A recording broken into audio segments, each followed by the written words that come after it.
Selamat datang di channel saya, Wista Wardana, dan bersama saya kembali Mr. Agus. Jadi hari ini saya ingin menyampaikan tentang bagaimana sih, sejauh mana sih perbedaan antara software encoding dan hardware encoding pada aplikasi Adobe Premiere Pro. Ya, jadi gini, software encoding dan hardware encoding itu cukup berbeda ketika kalian ingin merender sebuah video. Bagaimana penjelasannya dan apa penyebabnya? Simak video ini selengkapnya.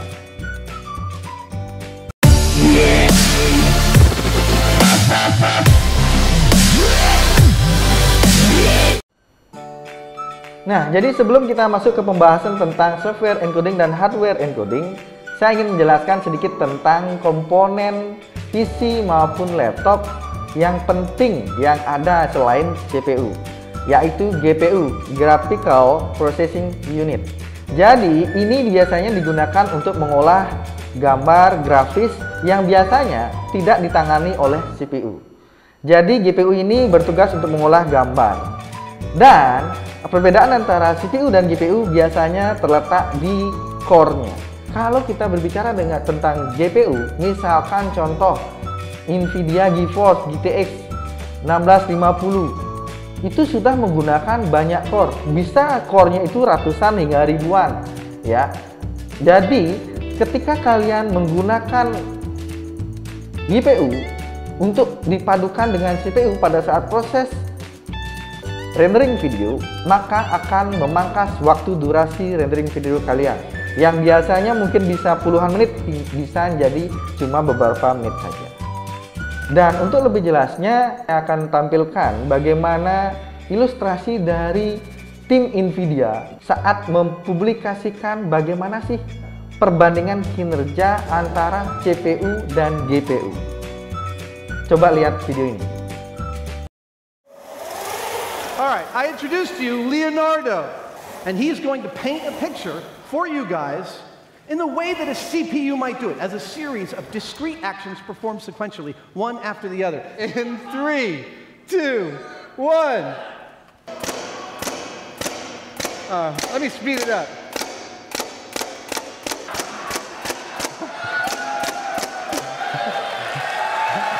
Ladies and gentlemen, Leonardo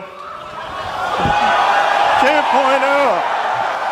When we hit this trigger on this thing, 2,100 gallons of air goes through these accumulators, out these valves, into all 1,100 of these tubes, into these tubes in which the bottom of is a paintball. Each of those paintballs will fly across 7 feet of space and in 80 milliseconds reach its target. Hopefully, when it's all said and done, it's going to paint the Mona Lisa.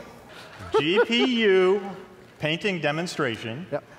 In 10, 9, 8, 7, 6, 5, 4, 3, 2, 1.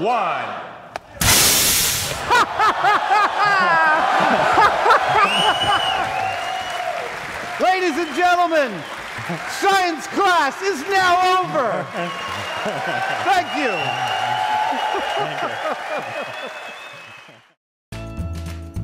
Nah, sudah dilihat kan bagaimana tadi ilustrasi dari tim Nvidia yang membandingkan antara kerja CPU yang hanya memiliki beberapa core saja dengan GPU yang memiliki banyak core, core sampai ribuan core. Ya, jadi dengan menggunakan core yang lebih banyak, tentunya proses pekerjaan akan lebih mudah diselesaikan. Jadi kalau saya lebih simpelkan bahasanya, ketika kita belajar kelompok dengan 5 orang berbanding dengan 10 orang, pekerjaan akan lebih cepat selesai ketika kita mengerjakan dengan 10 orang daripada 5 orang. Itu juga perbedaan yang terjadi antara bagaimana kinerja CPU dan GPU. CPU hanya bisa memberikan 8 core maksimal mungkin, atau enggak ada yang memberikan 12 core yang terbaru dari AMD, ya, ada 12 core sampai 24 thread. Tapi kalau GPU dalamnya terdapat ribuan core. Berikut saya sajikan berapa jumlah core yang ada di Nvidia RTX dan GTX. Jadi, bisa dilihat di sana, ketika kita menggunakan GPU GeForce GTX, kita bisa ketahui core-nya di sana 1000-an hingga 1500-an untuk yang GTX 1660 Ti. Jika dibandingkan dengan RTX bisa memberikan core lebih banyak dari 2000-an sampai 2900-an. Logikanya, ketika kita memiliki core lebih banyak, otomatis pekerjaan akan lebih cepat selesai, termasuk saat menggunakan Adobe Premiere Pro 2020 dan saat rendering video. Itu dari segi teknis ya. Langsung kita coba saat rendering video yang durasinya 13 menit yang sudah saya upload sebelumnya. Jadi akan saya berikan contoh simulasi bagaimana perbedaan durasi waktu rendering video ketika kalian menggunakan software encoding, yang mana software encoding hanya menggunakan CPU saja pada saat proses rendering video. Nah, seperti di sini, video berdurasi 13 menit saya gunakan software encoding, yang mana saat software encoding hanya CPU saja yang bekerja untuk proses rendering video di Adobe Premiere Pro 2020 ini. Kita bisa lihat durasi waktu yang dibutuhkan ketika rendering video menggunakan software encoding itu mencapai 5 menit.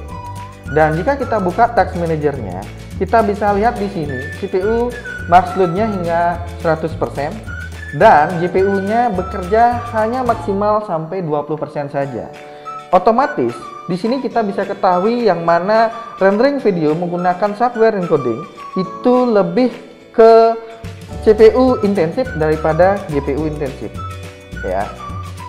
Tapi kita coba bandingkan bagaimana jika seandainya kita rendering video di Adobe Premiere Pro dengan durasi yang sama 13 menit dan kita menggunakan hardware encoding, maka hasilnya akan berbeda. Kita bisa lihat di berikut ini, yang mana saya menggunakan hardware encoding pada saat rendering video berdurasi 13 menit. Hardware encoding akan membuat CPU tidak bekerja sendirian. Jadi CPU akan dibantu oleh GPU di sini, yang khususnya di sini menggunakan GPU GTX 1650 Ti. Sehingga pada saat proses hardware encoding ini, untuk merendering video yang durasinya sama dengan tayang tadi, kita hanya membutuhkan waktu 2 menitan. Jadi bisa kita lihat ada 50% waktu yang dipangkas ketika kita menggunakan hardware encoding. Itu fungsinya kalian bisa menggunakan hardware encoding di aplikasi Adobe Premiere Pro 2020 ini. Ketika kita merendering video, kita bisa cek di Task Manager, CPU bisa bekerja sampai max load 100% juga. Namun di sini ada GPU yang bekerja juga maksimal sampai hampir menyentuh 50%. Jadi GPU bekerja 50% membantu CPU yang bekerja saat rendering video ini, sehingga durasinya bisa dipangkas, yang tadinya 5 menit bisa menjadi 2 menitan saja dengan video yang durasi 13 menit.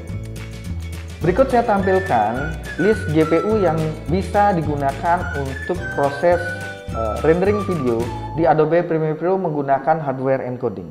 Di sini bisa kita lihat ada beberapa list GPU yang bisa digunakan untuk membantu proses hardware encoding di Adobe Premiere Pro 2020. Bisa kita lihat di sini ada Nvidia Quadro RTX 8000, itu yang paling bagus. Itu adalah GPU untuk PC atau desktop. Terus yang paling rendah adalah Nvidia GeForce GTX 970 ya. Di sini dengan perbedaan jumlah core yang tentunya yang ada pada setiap GPU akan mempengaruhi durasi waktu rendering video kalian. Jadi saat kalian memilih laptop nantinya, khususnya untuk content creator, penting kiranya kalian melihat GPU apa yang disematkan di laptop tersebut.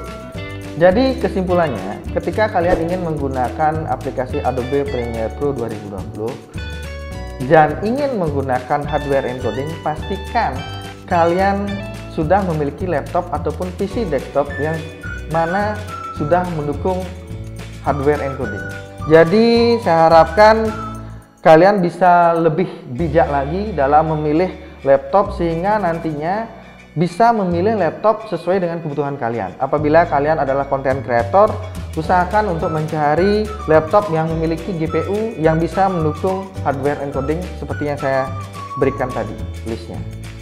Mungkin itu saja video saya ya hari ini yang bisa saya sampaikan kepada kalian. Semoga video ini bisa bermanfaat khususnya bagi para content creator yang menggunakan aplikasi Adobe Premiere Pro.